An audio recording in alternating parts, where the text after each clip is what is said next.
Hi,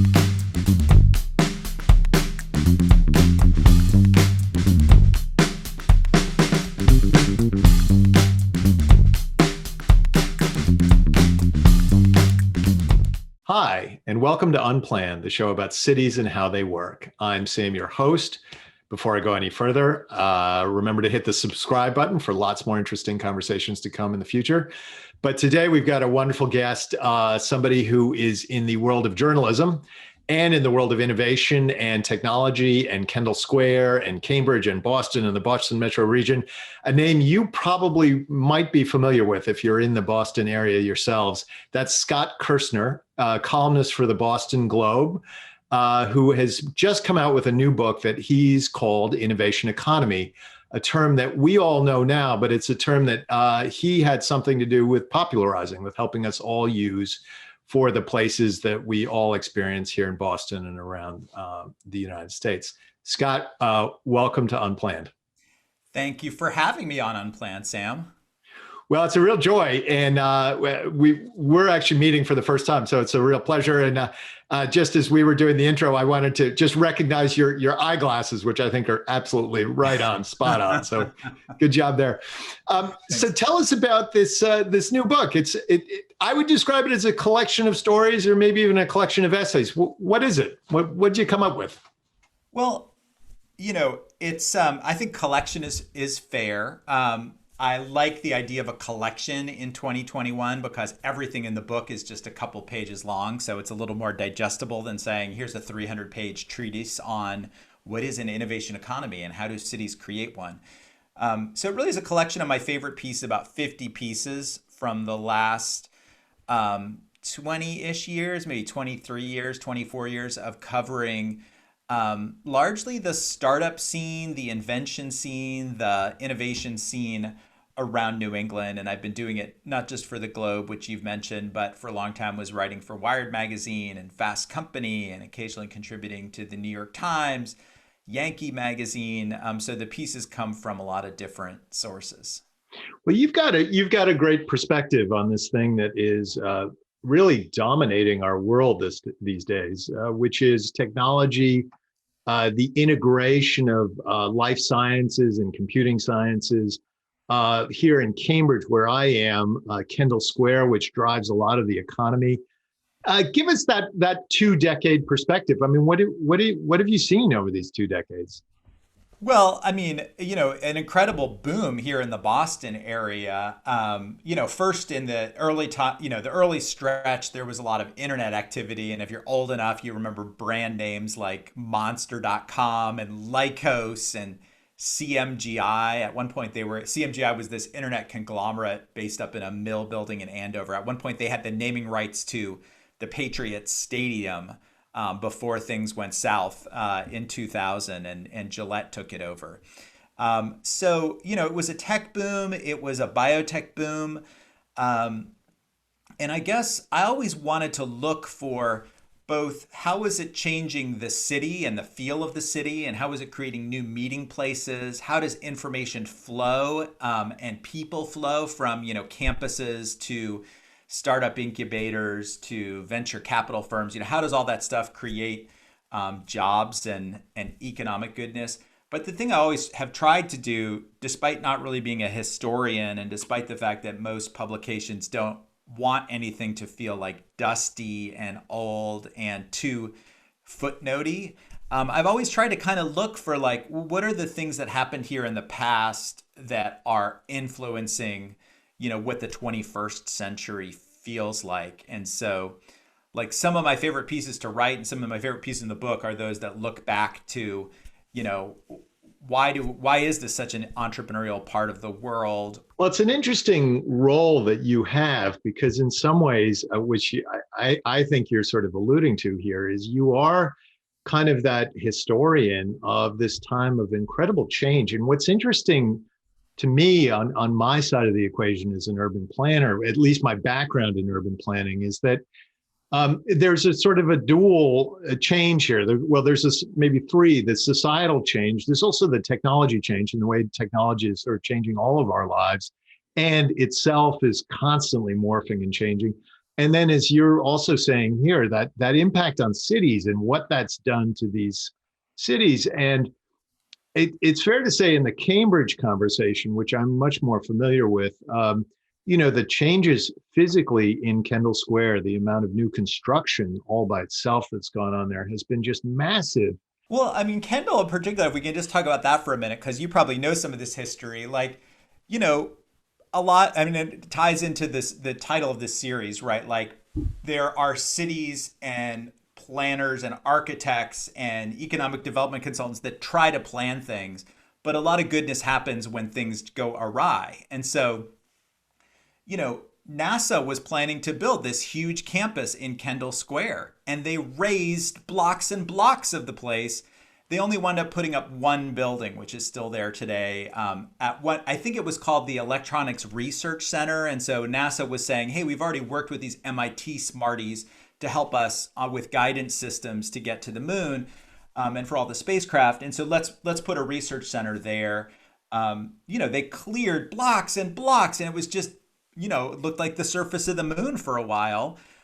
They only built that one building, and eventually it's the only NASA center that's ever been shut down by our friend Richard Nixon. And so, you had all that empty land that someone had to do something with, right? And so then the planning came in and building Cambridge Center and a lot of the other physical infrastructure. But, Yeah, that just on that, I because that history for people locally, it is famous history. And I can't imagine that moment in the 70s when people were generally fleeing cities anyway, and the 128 belt was becoming much more prominent and significant. And all of a sudden, Cambridge, Massachusetts, which is not today's Cambridge, it still was an older version of Cambridge, had all this vacant land, and nobody wanted to be there. And lucky for them, they had MIT, this major university right nearby. But wow, what a moment that must have been for the people in the city who, were like, what are we going to do now? Because that's the alternate history, right? Like if that NASA campus had taken off, Cambridge would be a company town. It would be aerospace, and it would feel very different than the heterogeneous, life sciences driven place it is today. So in a way, it's good news that was the only NASA facility ever shut down. As a quick aside, the thing people often hear when you move to Boston or Cambridge about that site is that it was supposed to be mission control. That it was supposed to be, Kendall Square, we have a problem, instead of Houston, we have a problem. It's actually not true. Houston was already designated as mission control before that site got established. So it was always supposed to be about electronics. Well, let's, without putting you on the spot, because I know sometimes it can be hard to do this off the top of your head, but you've got I'm going to say a million stories in the book. You don't have a million stories, but you got a lot of great stories in the book. Can you pull out one or two or three of them that you think are particularly wonderful? You enjoyed writing them, they tell a great story, or they just indicate a lot of sort of background history that underpins a lot of what we're dealing with today or working on today. Pick out a couple that we could just focus on. Yeah, I mean, there are certain buildings, since we're talking about the Kendall Square neighborhood, there's this one building that I had really not known much about on Main Street, kind of between Kendall Square and Central Square. It's now called Lab Central. And so it has these different layers where if you go back way, way back, it was the first company in the United States that ever built railroad cars. So, when railroad was the cutting edge technology, there was a manufacturer of railroad cars on this site. They invented things like the idea of having a single aisle railroad car. That came from this company, Kimball and Davenport, which today is kind of obvious. But I think before that, the idea was everybody would have their own little private room and private cabin on the railroad car. It then became, when Polaroid was a huge, actually before Polaroid, it was the site of the first long distance phone call. So Alexander Graham Bell was in Boston. He sent his assistant Watson to this building to set up the receiving end of the first long distance phone call from Boston to Cambridge. Then it becomes Edwin Land's private R&D lab when he's running Polaroid. And today it's an incubator for biotech companies. And so like if you love adaptive reuse of buildings, like this is your success story, right? For why you don't need to knock stuff down and build, new anonymous glassy boxes to support the life sciences ecosystem. Like they are perfectly happy being in this old brick building. And if you're in Boston watching this and you want to go by the Lab Central building, you can actually see that the window lintels, at one point, they built in stretches of railroad ties above the windows. So it's kind of still boasting about, hey, we're one of the leading manufacturers of railroad coaches. So they've got the steel or probably iron railroad ties built into the design. Oh, that's a wonderful story. I'm just scrolling through your uh, the appendix here, and I'm seeing you had an interview with Tim Berners-Lee, who is often credited, I assume correctly, as the founder of the internet, the creator of the internet. And that wasn't Al Gore; it was this Yes. guy. And, the story of why does Tim Berners-Lee live in Boston, when he invented the web at CERN, the particle research center that's on the border of Switzerland and France. Just a question as you go on: is he actually in Boston? Is he still in Boston? I didn't Yeah, know he was in Boston. yeah, I think so. I know so. He still runs the World Wide Web Consortium, which is what brought him over to the States. And so it's an example of MIT having the funding and the interest to create this like web standards body and kind of give it a home at MIT and bringing over the inventor of the web, who I think before that had no connection at all with Boston, right? So it's the story you hear hundreds of times a year. Someone gets a fellowship, someone gets a professorship, someone gets a grant that brings them to Boston. And suddenly you have a really smart person who's based here interacting with the venture capitalists and training students who are going to become entrepreneurs. And he now has a startup company that he's working on that's all about privacy and giving us more control over our data, which is very important to him, called Inrupt. So another story that I just, as I was looking at the book that you've been so kind to share, was the story. This takes us in a completely different direction, but it was interesting if you're of a certain generation, and that is the frat house at Dartmouth College that was the actual basis of Animal House, the Yeah. 1978 movie. I think it was 1978. Yeah. Uh, Toga. Um, Tell so us about that. Well, the thing I'm missing the most in COVID is like just the serendipitous conversations at coffee shops and bumping into people and hearing great story ideas. It's not like it doesn't happen on Zoom meetings. It does, but I remember having coffee with John Pepper, and I think he was talking to me about a startup. John Pepper is who? John Pepper is the founder of Boloco, Okay. who lives up in Hanover, New Hampshire, Norwich, Vermont, kind of out in the country. Started, I think, while he was at Dartmouth, started this chain of wrap sandwich shops called Boloco, which are having a tough time in the pandemic. But he is also has a software startup as well, and we were talking about that. It's, I think, related to training and development and careers of people who work in those kind of low wage frontline positions at places like Boloco. So we were chatting about that startup, but at the end of it, he said, I said, well, where's your office? Are you in a WeWork? Are you at CIC? Like, where's this company based? And he said, well, funny story, there's a frat house, and I used to be a fraternity brother up in Hanover, and we've turned it into a co-working space. And Is it the same frat house from Animal House? Well, doesn't uh, that kind of say everything that's happened in the last 40 years? Does that pretty much just cover it well, and entirely? it was so fun to go and see it, in part because, it's got serious, tech entrepreneurs, many of whom have connections to the Dartmouth. They're admins or tech people who work for Dartmouth, or they're professors and they have a startup on the side. But then you go into the basement, which was like the party basement where, the bar would be set up and there'd be dancing and people would be hurling all the time. And the basement still looks like if this Saturday night you wanted to throw a crazy party, that basement is ready to go. It's interesting though. You have seen this whole transformation. I want to get back to that for just a second, Because it's also been, and I was thinking about this as you were just talking, it's also been a transformation in business itself. You mentioned CIC, the co-working space, just the creation of co-working space. My sense is we haven't even fully felt the impact of all that. And COVID may just be a pause in that whole process. What's your take on it? What are you seeing when you think about all this stuff? Well, I like the idea that COVID is just a pause in it. You know, CIC was really invented accidentally. I remember meeting with the founder, Tim Rowe, in Kendall Square in some office space that he had rented. And he was trying to do a startup incubator of his own where it's like, me and my friends are going to get together. We're all going to have .com ideas and we'll see if we can get funding and launch these companies. And all of the companies died in the NASDAQ crash of 2000, or most of them did.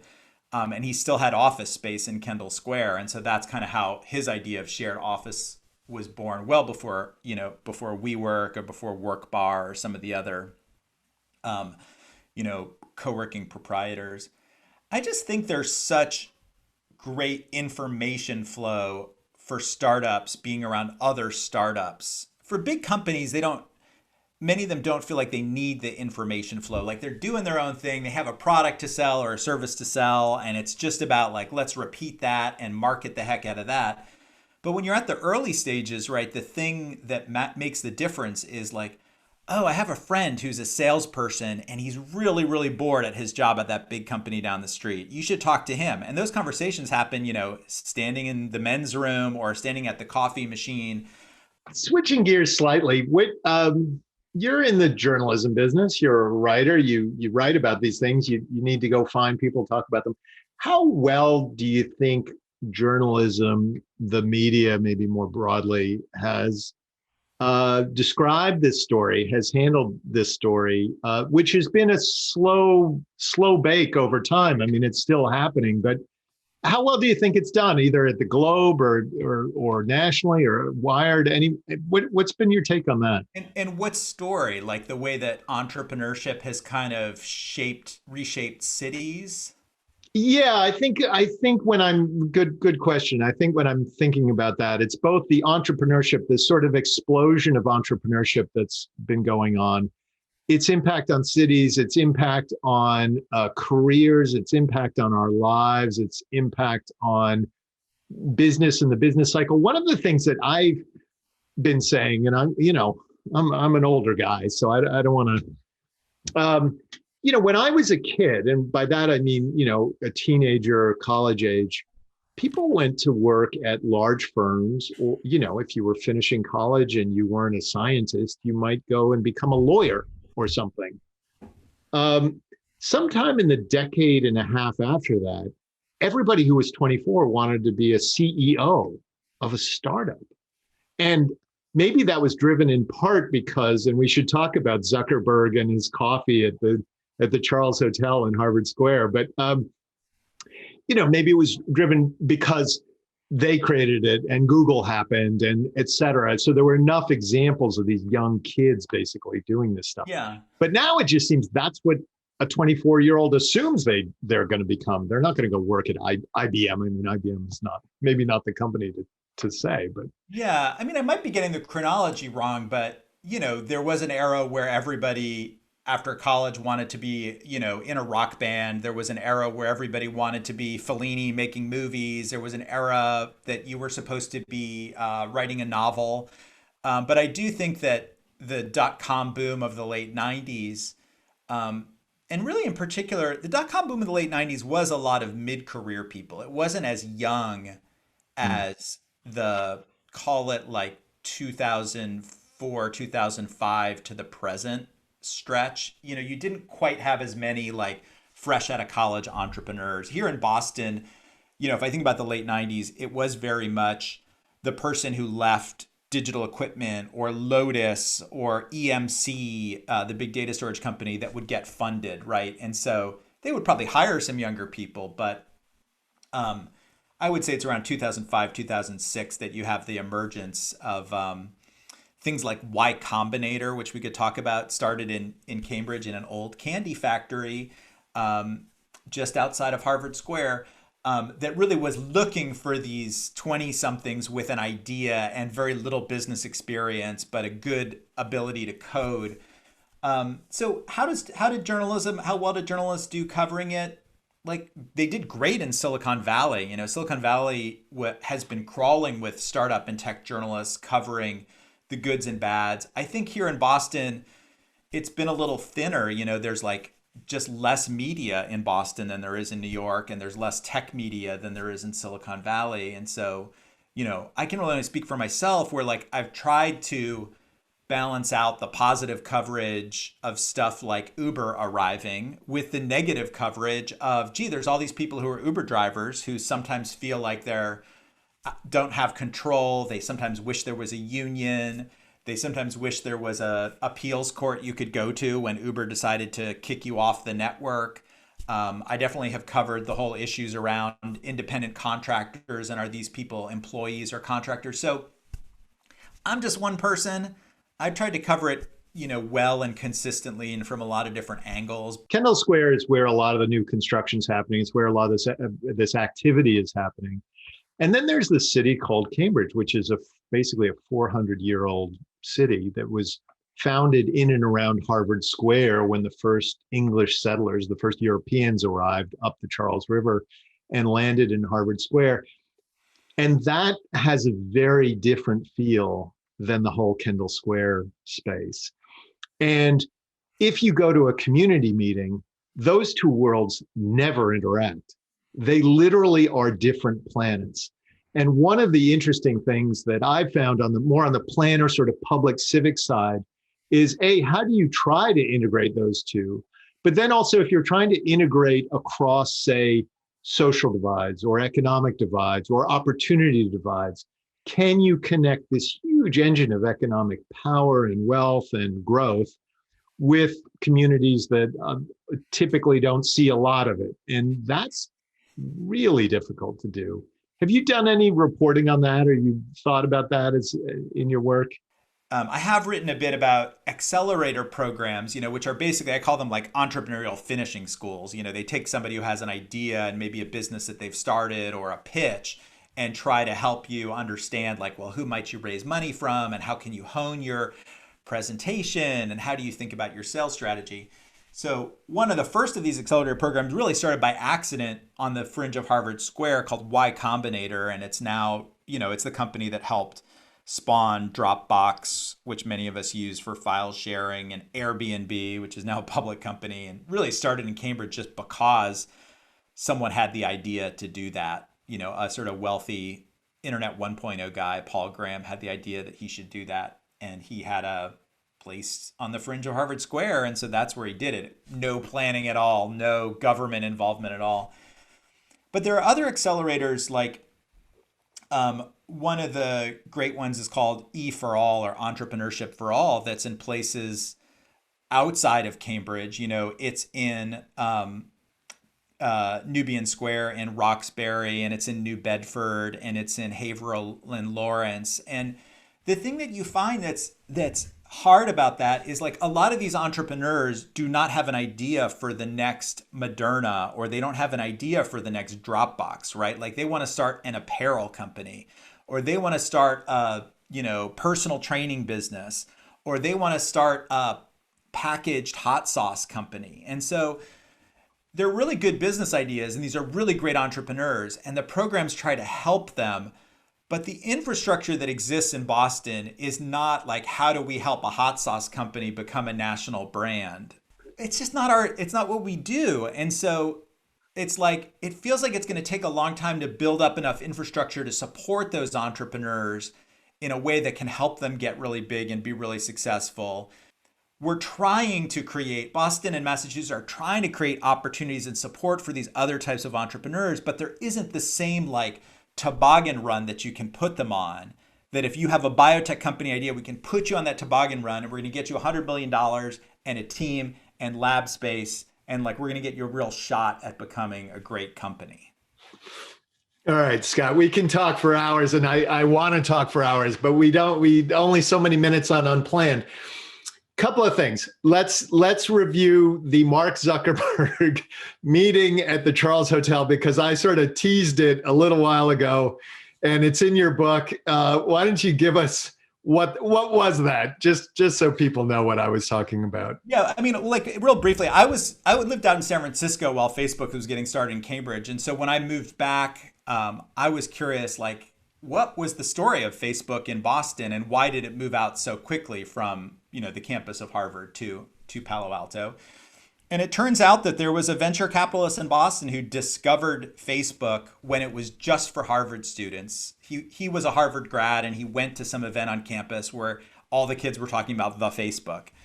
And so he invites Mark Zuckerberg and Eduardo Saverin, the other co-founder, for, I forget if it was breakfast, lunch, or a snack at Henrietta's table at the Charles Hotel. And they have a successful pitch meeting. And then they get invited out to Waltham, where this venture capital firm was based. And there's a whole story about how complicated it was for Harvard kids without a car to get out to Waltham, which was the center of the action for VC firms at the time. And now Zuckerberg could buy the auto industry entirely. But anyway, yeah, go on. Anyway, that VC firm, unfortunately, Battery Ventures, it's still around. It's still doing well. But they had invested in Friendster, an early social network that was going down the tubes at the time. And so they passed on Facebook, partly because of that painful experience, partly because they didn't yet have a model for this like college student starting something that mattered. It was kind of going back to what we discussed. It was in that, 2006, 2007-ish timeframe, I think, that this meeting took place. And their approach would have been, let us find you an adult CEO to run this business and really set it up to be a success. Which actually goes to another story, and you've got so many stories, and we have to push on to our final topic. But I'll tease this one, which is your innovation freedom trail, which is all, and you give specific spots. Why don't you give us just a brief on that? Because that's also a wonderful idea. I thought quite interesting. Yeah, well, I think it was a newspaper columnist who invented the original Freedom Trail and got them to paint that red line and kind of link all of these. For people who don't know the original Freedom Trail, give us 20 seconds on what that is so people know. It's a red line that's painted through the city of Boston and takes you through all of these mostly Revolutionary era historical sites. And so you could stop and go to a graveyard, or go to where else? The old State House in downtown Crossing, or go to see old Ironsides, the USS Constitution. And I think it was promoted initially by a newspaper columnist, maybe not for the Globe, for a now defunct newspaper. But so I had the idea a couple of years ago, the Freedom Trail really does end right after the Revolutionary War. I mean, Old Ironsides might be one of the newer, or actually the Bunker Hill Monument, I think, is the newest thing on the Freedom Trail.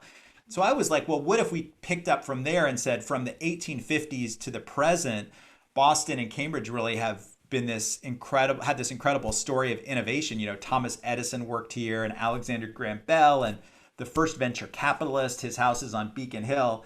And so I would love the idea that one day nerdy tourists or business-oriented tourists would come and they would walk the innovation trail in addition to, or instead of, the Freedom Trail.